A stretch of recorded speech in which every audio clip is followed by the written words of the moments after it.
Continuando con la parashá Shoftim, ahora en el capítulo 19 encontramos las ciudades de refugio. Antes de leer las palabras de Moisés, hay unas explicaciones acerca de las ciudades de refugio. En el territorio de Israel había varias ciudades destinadas a albergar a quienes hayan cometido asesinato de manera involuntaria y sin premeditación, para quedar a salvo de la venganza que los allegados a las víctimas podían llegar a infligirles. Los caminos que conducían a tales ciudades estaban debidamente señalizados para que el asesino involuntario pudiera acceder a ellas rápidamente desde cualquier punto del país. Si bien las ciudades refugio en la actualidad están discontinuadas, su concepto es eternamente vigente. Hoy en día la ciudad de refugio de la que disponemos es la Torá, que con su maravilloso sistema y escala de valores espirituales se erige en un verdadero oasis en medio del desierto. Y así como los caminos a las ciudades de refugio estaban perfectamente demarcados y señalizados para que uno pudiera acceder a ellas fácilmente, nosotros debemos señalar el camino de la Torá a los que aún no llegaron a ella, para ayudarles a cobijarse de las energías negativas y así puedan replantear sus vidas en una nueva dimensión. Las palabras de Moisés en la parashá Shoftim son: cuando Hashem tu Elohim elimine a las naciones cuyo territorio Él te entrega, y cuando tomes posesión del territorio y te establezcas en sus ciudades y en sus casas, deberás separar para ti 3 ciudades en tu tierra, la que Hashem tu Elohim te entrega en posesión. Sabemos que eran 6 ciudades de refugio, 3 a cada lado del margen del Jordán. Continúan las palabras de Moisés y dice: prepara el camino para ti. Eso quiere decir que había que señalizar adecuadamente los caminos hacia las ciudades de refugio, de modo que pudieran ser ubicadas fácilmente. Continúa Moisés y dice: y divide en 3 el territorio de tu tierra que Hashem tu Elohim hará que tomes en posesión. Esas ciudades serán para que huya allí todo homicida. Esta es la norma del asesino, que haya de huir allí para vivir a resguardo. El que mata accidentalmente, como en el caso de quien mata a sus semejantes sin intención y sin que hubiese enemistad previa entre ellos, o por ejemplo, cuando uno sale con su compañero al bosque a cortar leña y al dar el hachazo, el hacha sale despedida del mango y alcanza a su compañero y lo mata, el homicida podrá huir a una de esas ciudades para salvar su vida. Explican aquí que la enemistad previa es indicio de premeditación. Negarle el saludo a alguien durante 3 días se considera enemistad.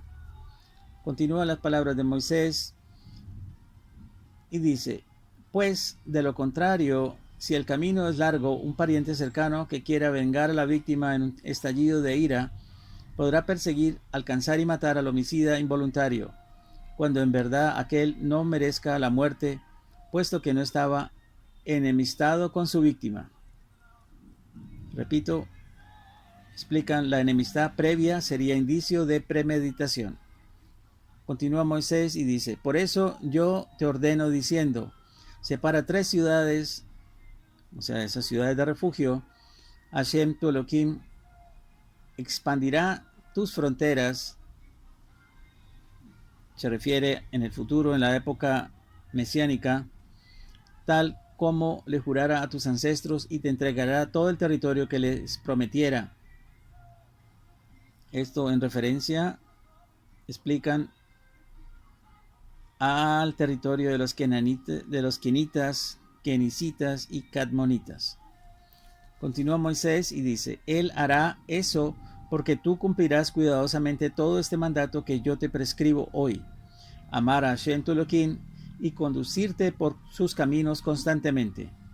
Entonces, cuando se expanda tu territorio, deberás agregar otras 3 ciudades, además de estas 3, haciendo un total de 9 ciudades de refugio.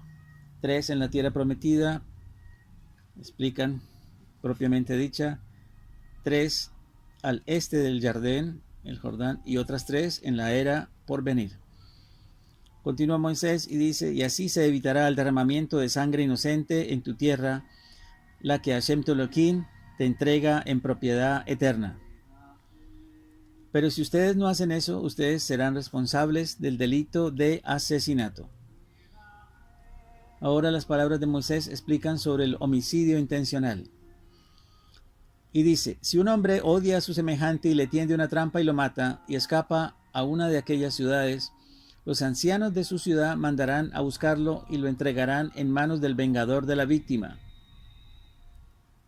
Eso lo podríamos encontrar en el libro de Bamidbar, capítulo 35. Dice Moisés, para que muera. Que tu ojo no tenga piedad del asesino. Elimina a los que derraman sangre inocente en Israel. Entonces te irá bien. Ahora las palabras de Moisés explican acerca de respetar los límites de la propiedad. Y dice, no pretendas ganar terreno a costa de mover los mojones, o sea, que demarcan la propiedad, de tu semejante que fueron fijados por los pioneros en la herencia que heredarás, en la tierra que Hashem tu Elohim te entrega en posesión. Explican, los pioneros son los israelitas que ingresaron a Israel, entre quienes se fraccionó la tierra, estableciéndose a perpetuidad, entonces los límites de la propiedad hereditaria. Ahora la palabra de Moisés explica acerca de los testigos. Hay explicaciones acerca de los testigos y dicen, testigo en hebreo es la palabra et, palabra que se escribe con las letras Ain y Dalet. La letra Ain significa ojo y la letra Dalet, cuyo valor numérico es 4, representa los 4 elementos esenciales, la materia.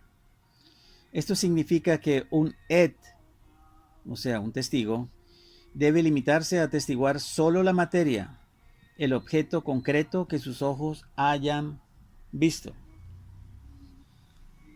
Explican también sobre el testigo. Un único testigo no es suficiente para sentenciar a alguien, pero sí para hacerlo jurar. Es el caso de cuando B le exige a A el pago de una deuda y A lo niega. Si se presenta un testigo declarando que en efecto A le debe dicha suma, A debe jurar que no la adeuda y queda libre de culpa y cargo. De lo contrario, si no jura, debe responder por la suma que se le exige. Otra explicación acerca de los testigos dice, el testimonio de boca de 2 testigos. El testimonio debe ser de boca de los testigos, no en forma escrita y sin que medie traductor o otra persona entre el testigo y el juez. Hay una explicación ahora sobre la imparcialidad de los jueces. Rabbi Shmelke de Nikolsburgo tenía su bastón y su maleta continuamente colgados en la pared de su juzgado. Era a los efectos de persuadir a los influyentes de la ciudad, una forma de insinuarles que él no mostraba favoritismos hacia nadie, ni siquiera hacia ellos. Y si no estaban de acuerdo con su postura, allí tenía él sus pertenencias listas para marcharse, porque no estaba dispuesto a quebrar su condición de imparcial a ningún precio y bajo ninguna condición. Ahora las palabras de Moisés son las siguientes. Un único testigo no es suficiente para sentenciar a alguien por algún crimen, delito o falta que pudiera haber cometido. La acusación quedará confirmada solo con el testimonio de boca de 2 testigos o de 3 testigos. Si se levanta un testimonio falso contra alguien, los 2 hombres, o sea, los 2 testigos que ofrecieron el testimonio falso, y los 2 litigantes deberán levantarse para comparecer ante los sacerdotes y ante la corte que actúe en aquellos días, ante Hashem. Los jueces deberán investigar profundamente el caso y si resulta que en efecto son testigos falsos y que atestiguaron falsamente contra su prójimo, deberán hacerle a ellos lo mismo que conspiraran contra su prójimo. De este modo, eliminarás de ti el mal. Hay un ejemplo. La conspiración queda desbaratada si se presentan otros 2 testigos desmintiendo a los primeros. Y sería, ustedes nunca pudieron ser testigos de ese hecho, pues en ese momento ustedes estaban con nosotros en tal lugar. Continúa las palabras de Moisés y dice, y cuando la otra gente,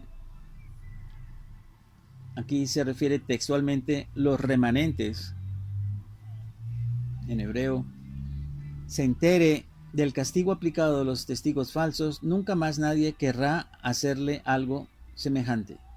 Y si eliminaras de ti el mal, y así eliminarás de ti el mal. No le tengas piedad, vida por vida, ojo por ojo, diente por diente, mano por mano, pie por pie. Esto último que acabo de leer hace referencia a una indemnización monetaria. Explican también cuando dicen las palabras de Moisés, cuando la otra gente se entere, textualmente, cuando la otra gente escuche, de donde se infiere que se debe anunciar públicamente el castigo que se aplicará. También explican, a los testigos falsos se les aplica la misma pena que le habría cabido al inocente, en tanto y en cuanto la pena no se haya ejecutado aún. Pero si se ejecutó, es decir, si el acusado fue ajusticiado sobre la base del testimonio fraguado, entonces no se les aplica el castigo a los testigos falsos, porque seguramente el inocente debió haber sido culpable de algún delito merecedor de la pena en cuestión, pues de lo contrario Hashem habría iluminado a los jueces para evitar que lleguen a aplicar una sentencia inmerecida.